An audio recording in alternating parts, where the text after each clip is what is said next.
confesso que eu tinha desistido de vir aqui fazer essa leitura, mas hoje, dia 25 de novembro de 2024, por acaso eu fui abrir o YouTube e eu vi que tinha 4 comentários no vídeo da introdução do livro. E ali eu entendi que talvez eu precise continuar. Talvez Deus queira passar uma mensagem através desse livro para as pessoas e, por que não, torná-lo acessível, né? Então, hoje a gente vai começar o capítulo 1, Um Novo Lar, e ele começa com um versículo. Esqueçam o que se foi, não vivam no passado. Vejam, estou fazendo uma coisa nova. Ela já está surgindo. Vocês não a percebem? Até no deserto vou abrir um caminho e riachos no ermo.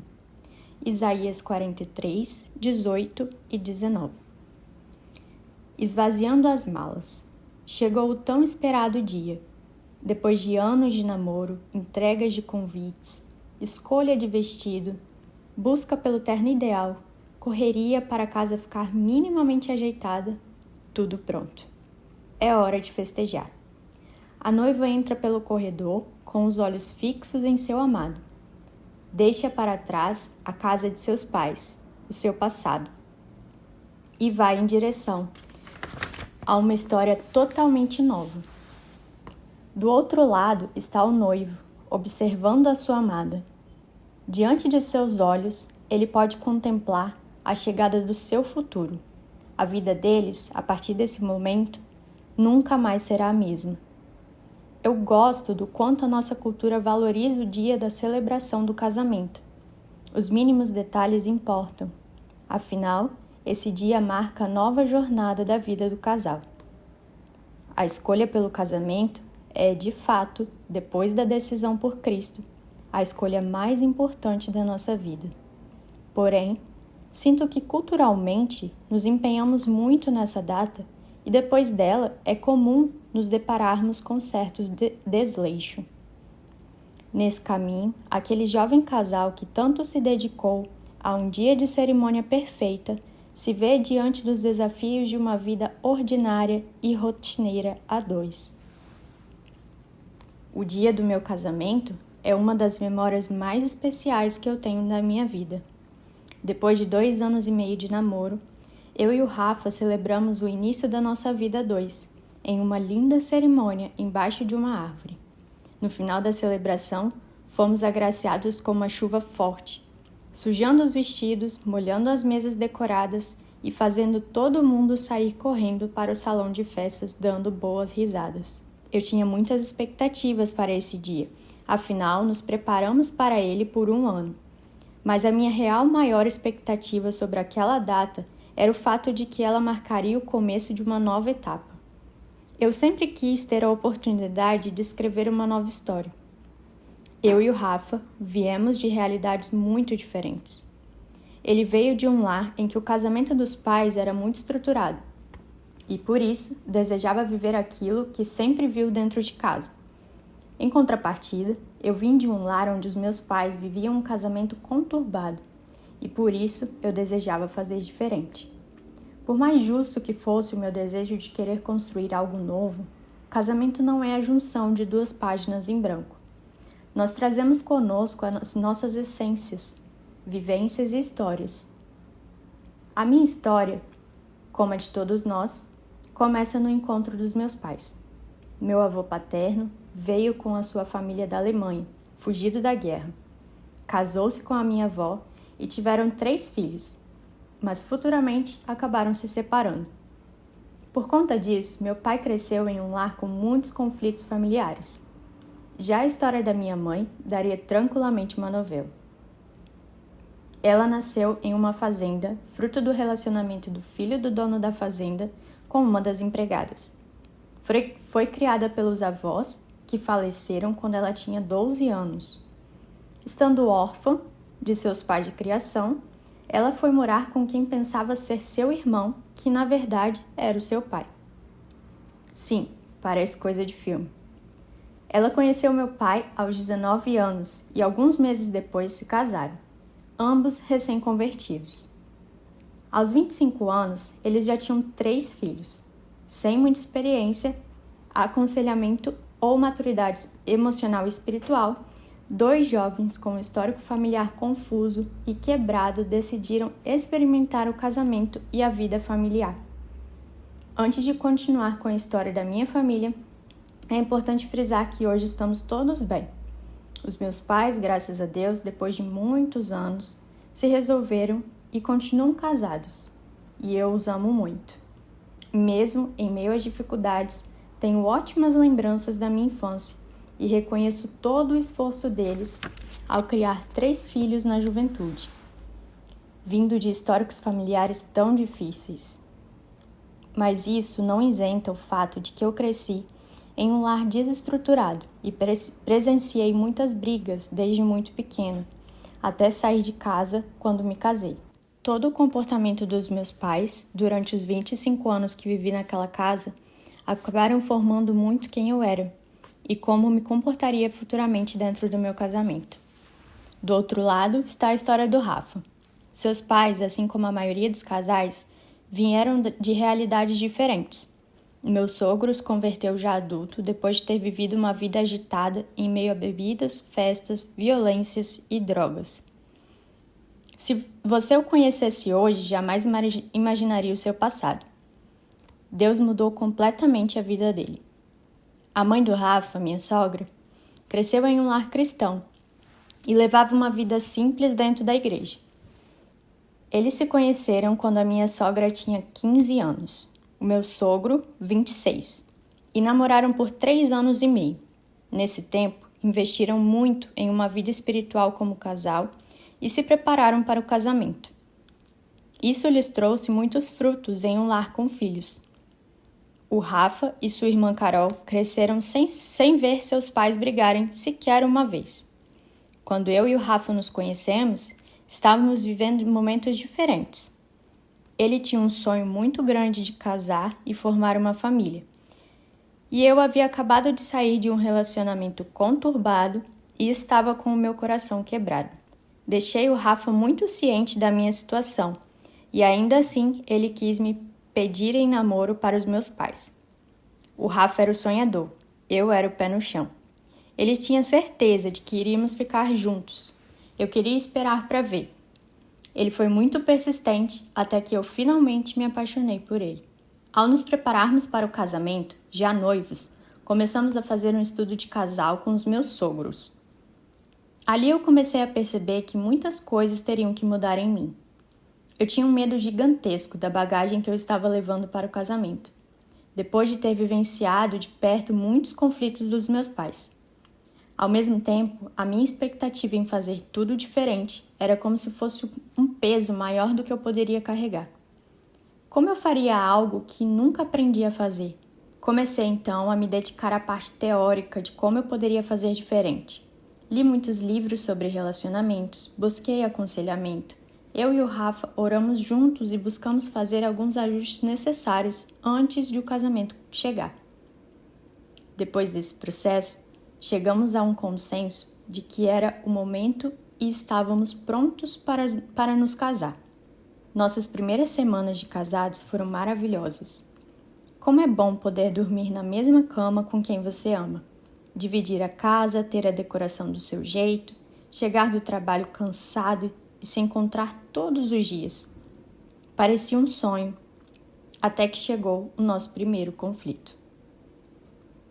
Sempre que os meus pais brigavam, eles dormiam em camas separadas. Isso me entristecia muito, e eu prometi a mim mesma que nunca faria isso quando me casasse. Então ali estava eu, diante do meu primeiro problema no casamento. Era a minha primeira chance de provar que eu poderia fazer diferente. Conflito não era sobre nada grave, mas precisaríamos resolver. Estávamos no quarto, sentados em cima da cama, e quando eu percebi que aquilo não iria se resolver tão cedo, automaticamente peguei o meu travesseiro e comecei a ir em direção à sala.